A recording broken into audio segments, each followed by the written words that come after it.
Ферари се изјасни и после забраната на моторите со внатрешно согорување која во Европската Унија ќе стапи во 2035 година, тие и понатаму ќе произведуваат такви возила.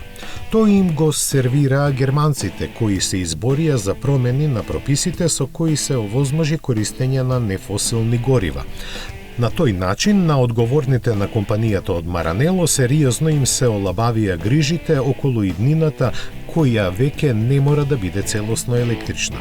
Задоволен од ваквиот расплет, генералниот директор на Ферари Бенето Виња со олеснување изјави дека имаат намера на купувачите да им понудат слобода на избор меѓу 3 погонски опции – бензински, хибридни и електрични. Според него, преминот кон синтетичките горива и електриката нема да влијае на финансиските планови и деловната стратегија што веќе имаат донесена. Таа предвидува 4,4 милиарди евра капитални инвестиции до 2026 година, кои се доволни да се продолжи според новите правила под кои ќе настапи иднината.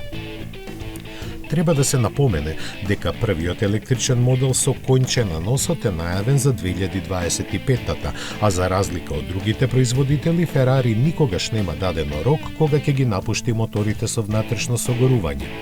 Во моментов, критичарите на одлуката на Европската Унија како главни недостатоци на климатски неутрални синтетички горива ги споменуваат нивното ограничено производство и висока цена.